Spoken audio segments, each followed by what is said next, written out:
Les détails. Le président Abdel Fattah el-Sisi a reçu un appel téléphonique de son homologue de la République démocratique du Congo, Félix Tshisekedi. Au cours de l'appel, le président el-Sisi a souligné la volonté de l'Égypte à apporter son soutien à la République démocratique du Congo dans ses programmes de développement d'une manière cohérente avec la nature particulière et historique des relations entre les deux pays. Les deux chefs d'État ont passé en revue les domaines de coopération les plus importants. Ils ont souligné leur volonté d'accroître les perspectives de cette coopération à la lumière des relations étroites reliant les deux pays. Ils ont également discuté de la situation en Afrique et souligné l'importance de poursuivre le renforcement de l'action interafricaine afin d'assurer la stabilité, la paix et la sécurité dans le continent.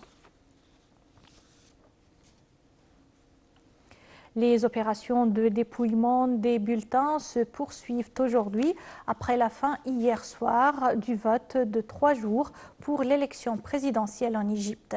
4 candidats étaient en lice qui sont Abdel Fattah el-Sisi, Farid Zahran et également Abd Sanad Yamem ainsi que Hazem Omar. Quelques 67 millions d'Égyptiens étaient appelés à choisir leur futur président. Les résultats officiels sont attendus le 18 décembre. Si aucun candidat n'obtient la majorité absolue, un second tour aura lieu 2 semaines après l'annonce des résultats du premier tour.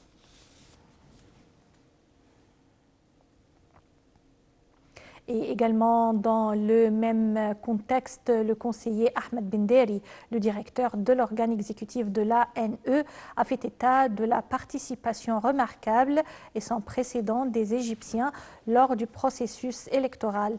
Benderi a assuré que l'afflux des électeurs égyptiens sur les bureaux de vote implique un message au monde reflétant l'intérêt que porte le citoyen égyptien pour accomplir son devoir en votant lors de ces élections. Il a aussi tenu à remercier le peuple pour sa participation efficace et historique des différentes parties et organes juridiques et toutes les institutions et les organes de l'État pour leur rôle dans le processus électoral.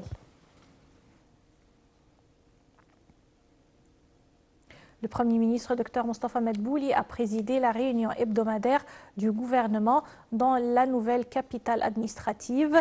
Dr Medbouli a commencé la réunion en adressant ses sincères remerciements et sa reconnaissance au peuple égyptien au nom du Conseil des ministres après qu'il ait donné les plus beaux exemples dans la conscience de ce qui entoure toute la région des défis et de s'aligner dans les commissions électorales présidentielles pour exprimer son opinion.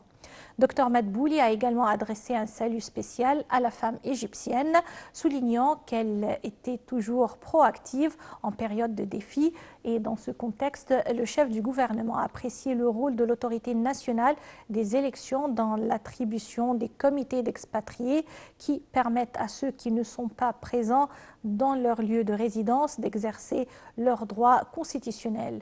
Dr Medbouli a enfin remercié et apprécié les médias égyptiens qui ont accordé un espace égal pour tous les candidats pour présenter leur vision et leurs programmes électoraux.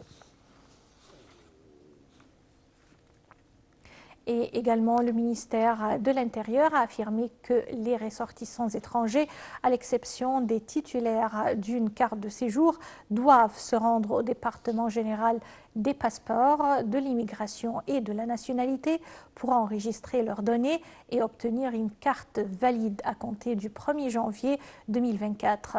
Cette mesure s'inscrit dans le cadre du plan de l'État pour la transformation numérique et vise à faciliter les contacts des ressortissants étrangers avec les institutions de l'État.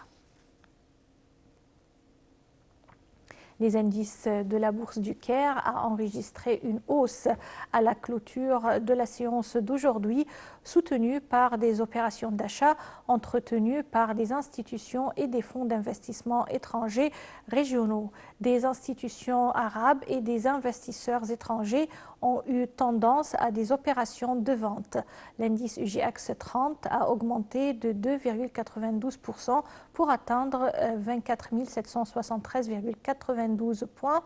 Les indices des moyennes entreprises, EGX 70, a lui aussi haussé de 52 ou 5 279,66 points.